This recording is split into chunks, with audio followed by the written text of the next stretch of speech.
Previously on the Elden Scroll. Nom nom nom nom. Gerald! What's wrong, Cheddar Biscuit? I'm leaving you, you shellfish prick! I'm going to live with my mother! Do you have the brain worms? Why would you live with that crabby cunt? Cancer! Gerald! My mother is a cancer! She has less than a month to live! Think of someone besides yourself! Sorry, I stopped listening when you stopped listening. Goodbye, Gerald.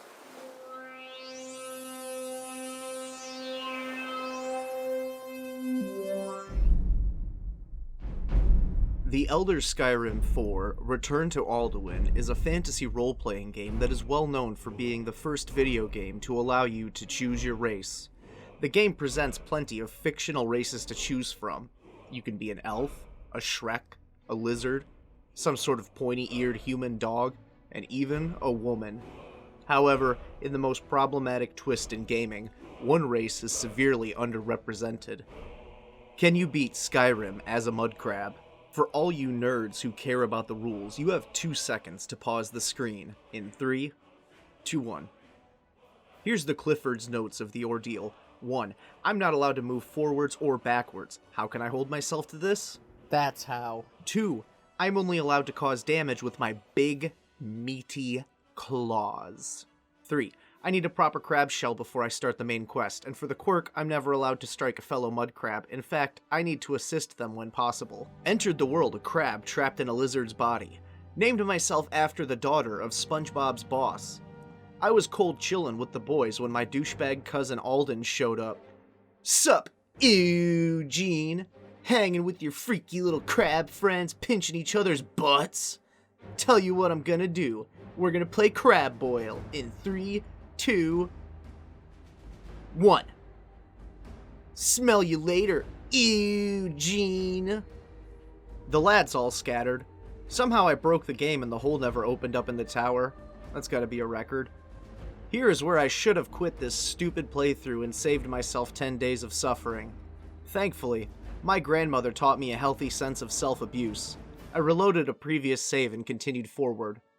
I'm sure plenty of people watching would like to see me struggling through the tutorial completely unarmed. I won't be doing that. It's important to learn how to handle disappointment. It should be a huge disappointment. I showed people how strong I am, I drove a cart, did crab stuff, chose violence with a bear, so you're really missing out. And thusly our heroine faced her first taste of pain so bitter. In the throes of a skirmish with highwaymen, she was bestowed the knowledge that she was too stupid to know how to parry the strikes of her foes. An embarrassing stint as a corpse forewarned our heroine the visions of things that maybe, will be. Scuttling off, the crustaceous cavalier of kindly cunning continued quietly onto the quest. A blood offering upon the stone of thieves cast a helpful hand in the arts of deception and subterfuge. Perseverance saw the Lady Eugene well into the town of Riverwood. Our first stop on this pain train to Pound Town was the prerequisite armor needed to start this nonsense. Crabs are covered in this material called chitin. It's made out of a similar protein strain as human hair and nails, but as the judge made very clear, hair and nail donations require a specialized license from the stupid regulatory board that doesn't give to people without a valid reason. It's amazing what these libs get away with. Until the government legally recognizes voodoo as real, I should be allowed to practice with consent. Shoot, I forgot what was happening here. I found this weird dog, so I killed it. I also killed all of its relatives, so they wouldn't be lonely. Found something that technically doesn't exist, so I furthered its lack of existence. Oh, right, I need to go to Raven Rock, which means going to Windhelm. But I need money. So channeling my inner hermit crab, I began a string of home invasions and murders. That's not a joke I made up for the video either. That's a real thing. Given the chance, a hermit crab will murder another to steal its shell. Luckily, I kill for gold. This way, I have a constant supply of murder victims inheriting the homes. Work smarter, not harder. Got arrested for being pantsless. Didn't know that could happen. Spent way too long trying to escape prison before just sleeping it off. On my way to the boat, I learned that it's impossible for me to move up and down in the water. I also cannot jump out of the water. All of these things require the W key. This was the moment I decided that I would be allowed to use a shield as long as it was made of chitin, because I was about to need all the help I could get. Meanwhile, 1,000 years in the past, at the Legion of Doom. Bro, these humans suck! I'm gonna kill every last one. Grove Street, motherfucker! Ow! Stop! Ow! Stop! Ow! Stop! You God, now. ow! My uncle's totally a cop! Ow! Stop! On the Isle of Raven Rock, I came prepared with the maximum amount of gold it would cost to purchase my chitinous armor. But then the vendor who carries it did not have any. After waiting a week, I reserved myself to the idea that maybe it's level locked and I might need to level up. It was also at that point I did some more research and learned something painful. The chitin armor I was scoping out is technically light armor. This means I can't apply an armor bonus to unarmed strikes. I almost gave up before learning there's a heavy armor variant. However, it cost about 4 times what I currently had on hand. There was a silver lining.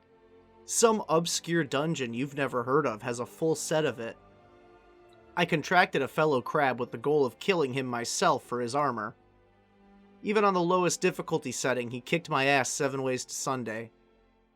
Me and the guy I tried to murder made our way across the map for my special armor. Somehow the game decided I was no longer allowed to hotkey items. Found out I was not a seeing eye crab on account of my complete low-light blindness. Turns out, no. That section of the dungeon does not open up until starting a chain of quests, and I was not about to go through that. This was the point where I got too mad to continue and took a 3-day break from the playthrough. Returning to the game, I was forced with a choice. Start some stupid quest line completely unarmed and unarmored at level 2 on a section of the game that recommends you be at least level 20. Alternatively, I could go grind skills until I reach whatever level unlocks the chitin heavy armor in Glover Mallory's inventory. I'm not about to give up that easily. I'm the kind of person who does everything they can to avoid doing what somebody is asking of them. I powered up the keytar, turned up the synth. There was only one way I was going to get my armor. I needed a montage.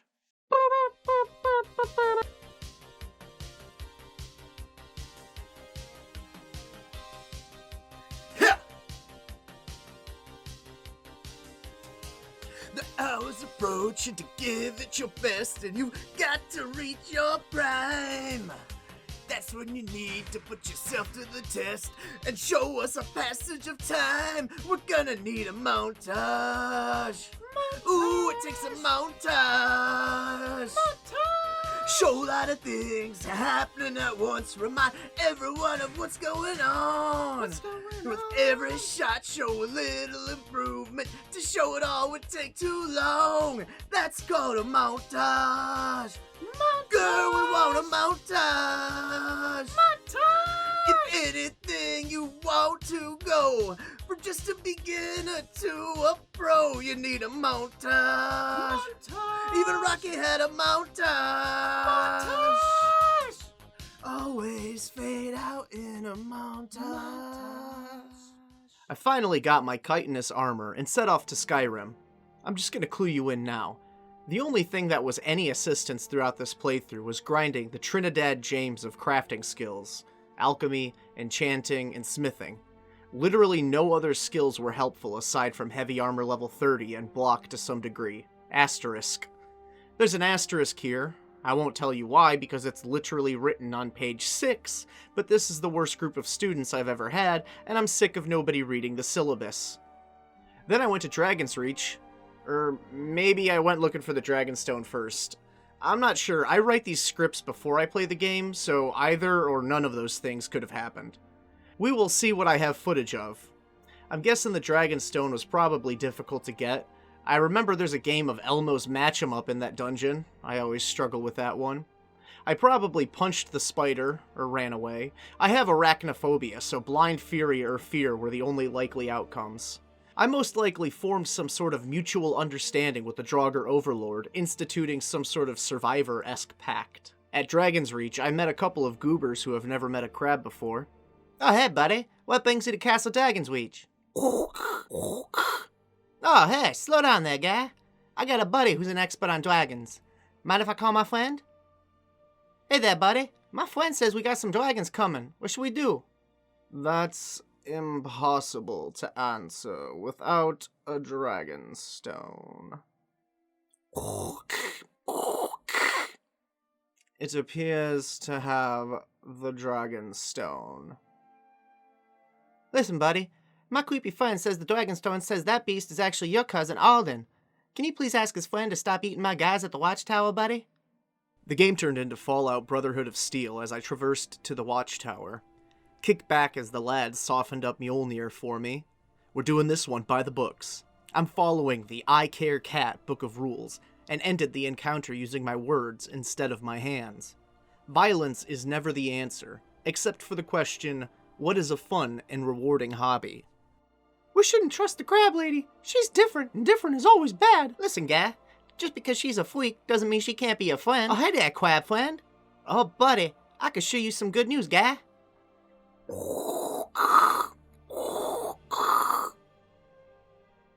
Sounds like a whiskey agreement with tenuous footing, but you did your best, guy. There's a mountain cult up on Count Mountain. Maybe they'd agree to teach our citizens to stop being delicious. With that, the Jarl gifted me a donkey. I did my best to avoid her, but that tricky ass is one clever donkey. I decided the best way to handle my donkey situation was to eat her flesh. To do that, I took a quick trip to Markarth, met a totally normal woman in the catacombs, and agreed to sacrifice some priest I couldn't care less about. Now, with the ability to feast upon human flesh like my crab brethren, I was all ready to forget about eating Lydia. She's lucky I have the attention span of a gold. We're back to ESPN 8, The Ocho, presenting live coverage of this season's Iron Dova Triathlon. Joining me in the booth is retired Dovahkiin, two-time champ and the only coach with 3 successful Chosen Ones under his belt, Mr. Mike Tyler! How's it going, Tom? Great to be in the booth with you tonight. Splendid. Now, Mike, this year's competitor is certainly unique. This has to be the first time in history someone has applied the sideways crouched crab walk routine on Colt Mountain. That's right, Tom. Never in my career have I seen this strategy. Normal competitors approach the mountain from the rear and use a horse to defy physics. This is definitely a unique run. We'll have to see how this plays out. You'll notice here, Mikey, they're also using the Gauntlet Legacy strat, a downward, out-of-body style of perception. That's right, Tom. That used to be the most common way of approaching the trial before the athletes started going off path. I don't think we've seen that since '88. That's right, Tom. Uh-oh! It seems they've gotten lost and... Oh! She is down for the count! Let's see if dying can stop this Dova. It's actually fascinating how a Dova can... Yeah. Mike, would you look at that? It appears Eugene has come face to face with a dragon! This is the moment that defines a Dovahkiin from a regular competitor. She's got to clear out this dragon, and she's got to do it fast if she wants a career in the sport. Our competitor Eugene is approaching the halfway point. In the sport, we call this the weird dog section. If you can get past the weird dogs, you're going to be smooth sailing to the last trial. I'd have to agree, Mike, because it looks like she's just now approaching the rabid redditor. This is one of the most recent additions to the sport. Up until 1992, the weird goats were the final trial. Then in 1992, as a punishment, they would dress out sexual predators in animal costumes to fight the Dovahkiin. Shut up, Mike, because our Dova just got iced. Listen here, Tom. I'm a patient man, but I do have my limits. Disrespect me again, and I will kick your ass. Atop Colt Mountain, the mountain cultists indoctrinated me into the mountain cult of Colt Mountain. Just as they showed me the ways of the dragon, I taught them the way of the crab. Although we never spoke with one another, there was a mutual understanding, an ethereal bond. We reached as our souls became one. As a final parting gift, the mountain cultists of Colt Mountain's mountain cult exposed me to the Speed Force. This is a particular wording. I chose those words on purpose. Writers call this foreshadowing, a subtle hint of events to come later. So remember this one-off line, because later comes a twist. On my way to Oostengrav, I was approached by a fellow Mudcrab who is really into shell-on-shell violence. I thought that maybe my sideways walking had offended him, as he could clearly walk frontways. My bad. But when the other Mudcrab showed up, I realized I was neck-deep into another montage. I'm never gonna catch my breath. Say goodbye to those who knew me. Boy, was I a fool at school for cutting gym. This guy's got him scared to death. Hope he doesn't see right through me. Now I really wish that I knew how to swim. Be a crab. You must be swift as the coursing river. Be a crab. With all the force of a great typhoon. Be a crab. With all the strength of a raging fire. Mysterious as the dark side of... These crabs raised me into the crustacean I am today, but these damn bandits took them from me. I got my revenge when I ate their flesh to send a message. So, magnets. You know magnets? Have you ever heard of magnets? You know how it feels to try and push magnets of the same polarity together? That's the only way I can describe how combat feels in this playthrough. I can somehow be close to my target, but never quite in striking distance. Luckily, for the most part, combat was the only challenge in Ustengrav. Except, that's a lie. At a point in Ustengrav, you have to solve one of those iconic Skyrim puzzles with that post-Morrowind puzzle difficulty. To solve this puzzle, you simply have to walk forward. Just walk in a straight line. Then use your speed force. Bing, bang, boom. Problem solved. For anyone not a mudcrab, for those of the crustacean persuasion, this is impassable. Even without my armor, I'm simply not fast enough to make it through the gates. There's also an invisible barrier that doesn't let me get close to the gates if their magical barrier is closed, which makes quick saving through the door impossible. So that's it.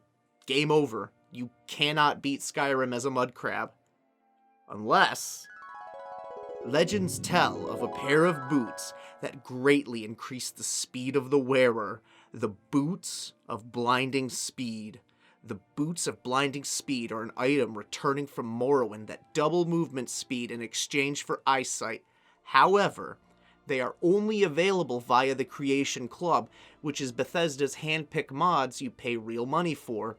If horse armor in Oblivion is considered fair to use in challenge runs, and the Creation Club is just a horse armor marketplace, then I'm going to allow it. If you disagree, you can tell me very loudly in the comments section, but only in Pig Latin. Back in Whiterun, I prepared to go shoe shopping by pickpocketing the homeless. Stop right there, criminal scum! You have violated the law and must pay the courts a fee. A likely story. What evidence could you have to support this?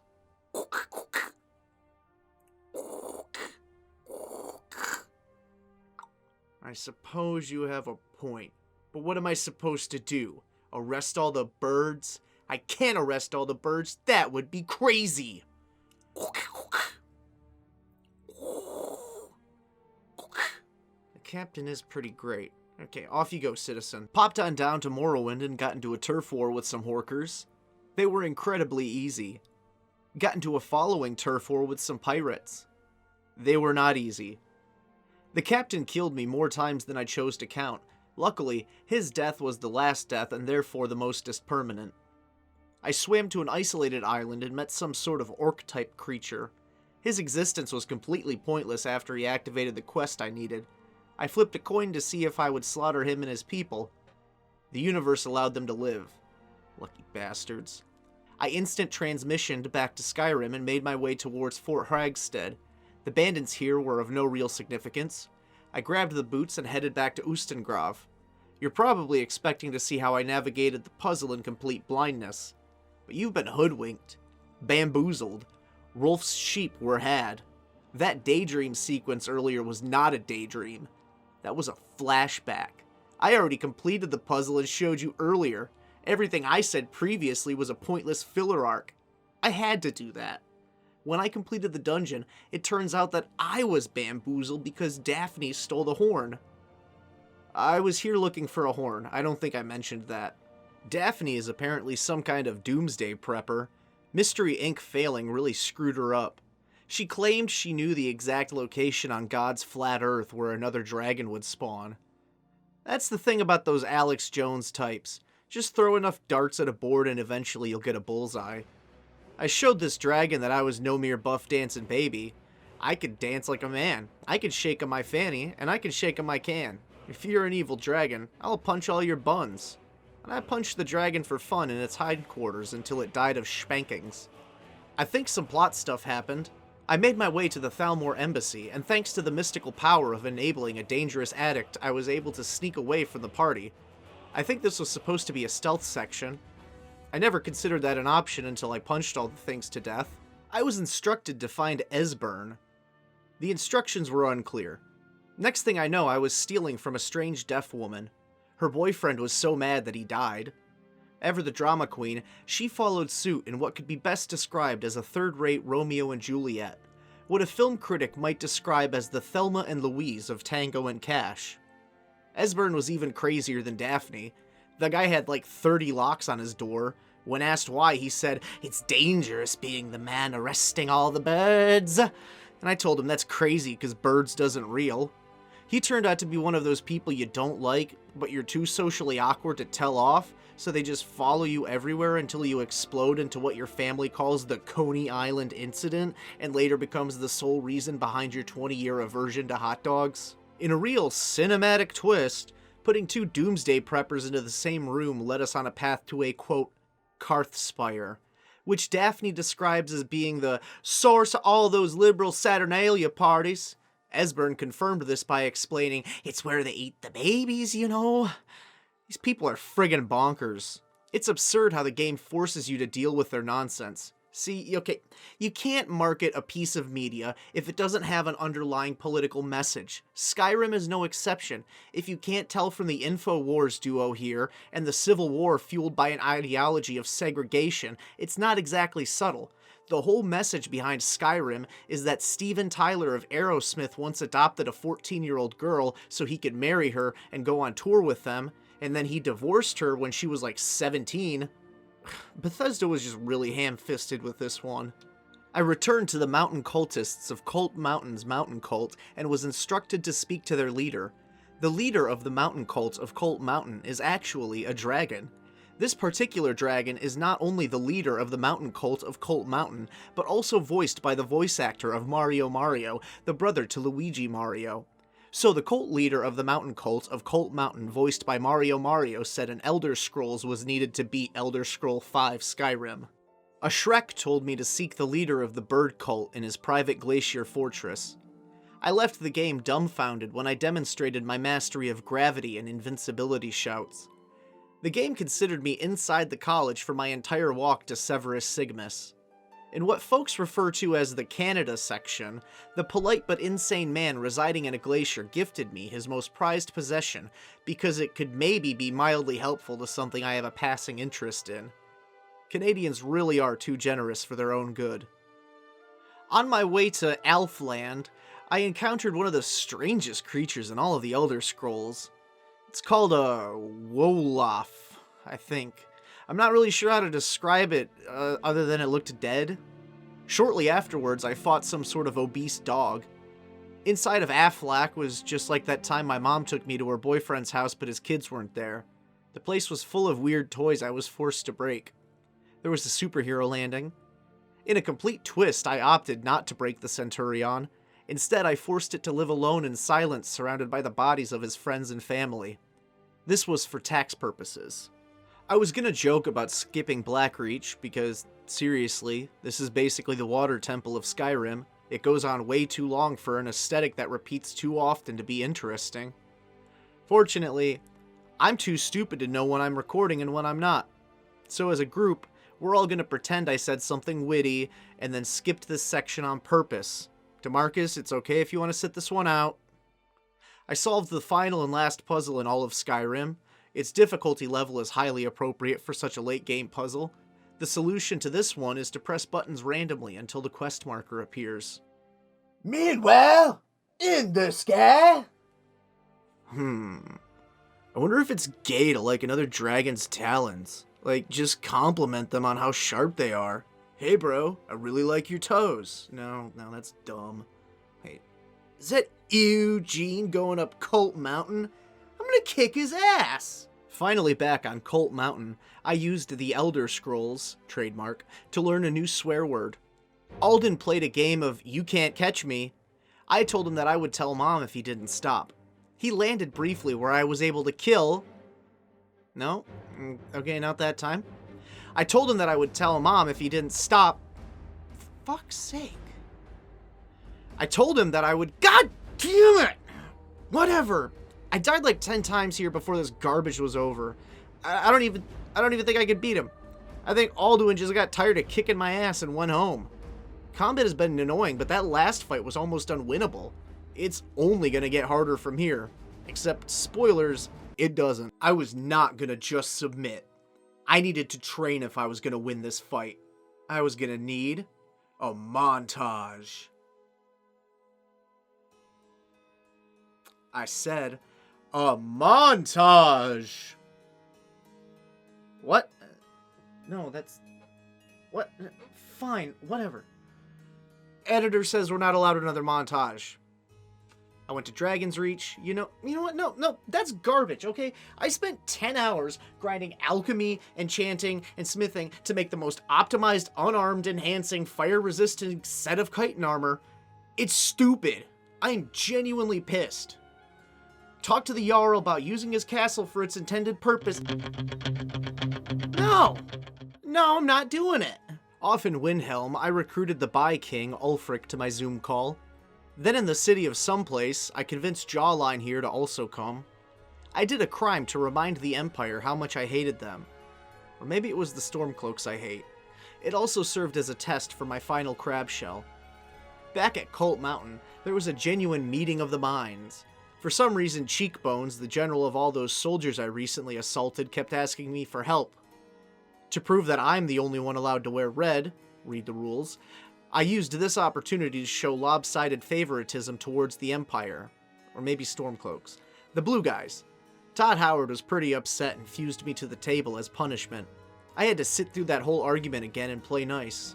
With the peace treaty secured, in the Hall of Dragon's Reach, I prepared to begin my adventure as a certified rancher of monsters, capturing a Pokemon from the Digiverse. I Michael Vicked a dragon. Honestly, dude, you can just chill. Look, I heard what sounded like a crab-speaking dragon and wanted to check it out. You want to kill Alden? Be my guest. That dude is psycho. I'm pretty sure he's deep in the closet too. Not that I have a problem with that. I have a cousin who self-fertilizes his own eggs. It's chill. He's just always asking to look at my talons, and the other day he straight up told me I have nice toes. A guy who can go from talking about genocide to toes in the same sentence is a serious red flag. We dragons high-key think he's gonna kill us just to prove how straight he is. I rode a gondola into the sunset, towards Skuldolphin, and just like the mighty platypi may metamorphose into a beaver or duck depending on the time of day, I too metamorphosized into the Flash. Trademark. Do you remember earlier when I nonchalantly mentioned the Speed Force in that one-off joke? You probably don't, because it was such an inconspicuous line. That wasn't the case. In the business, we call that foreshadowing, because hindsight is 20/20, and it is now 2021. So you're all like, oh! I broke the game. I don't know what happened. I tried resetting it and restarting my computer, but this is just life now. So here's what happens. Apparently, when I block an incoming power attack, time freezes. This is normal. What's not normal is that time slows down indefinitely until I exit the cell. Also, I move at a normal speed, so literally for the rest of the game, I have the Speed Force. I don't freaking understand it. I'm so done with this playthrough, I just want it over. The only downside to the Speed Force is that my third-person camera is broken. Also, treasure chests take 60+ seconds to open. So do corpses. The puzzles in Skyrim become actually challenging when the Speed Force prevented me from moving the pieces or pulling levers. This was solved by going outside and coming back in. Listen, the armor I made should have already been more than enough to finish the game, but the inclusion of this slowdown glitch removed all of the challenge, and this went from painfully difficult to painfully boring. I entered Valhalla and met Sun. I felt genuinely bad for this guy. He didn't even get a swing in before I beat him. As a Nord warrior, I'm betting he wishes he could end his afterlife. Inside the dispensary, I reunited with the boys from Grove Street for our final stand against the Ballers. Since I'm no longer playing broken Skyrim, but instead San Andreas, the Speed Force was removed from my character. I guess Todd Howard doesn't appreciate screwing with his headcanon. I yelled at Alden, punched him in the butt a bunch, and that was it. All dead. I wished a fond farewell to my dragon friends and beat Skyrim as a mudcrab. Kinda. All that was left for me now was to return home to my people. I'm sure you can tell me in the comments how poorly I did. Playtime was 40 hours rounded up, about 15 deaths, average difficulty adept. If you haven't seen, I did a poll to decide what the next challenge would be. If you would like your opinions heard, leave me a comment recommendation for another challenge, or keep a lookout for the next poll. Shout out to the patrons, the Knights Amalgam. I appreciate every one of you watching. I'll see you the next time you open your closet. Mwah.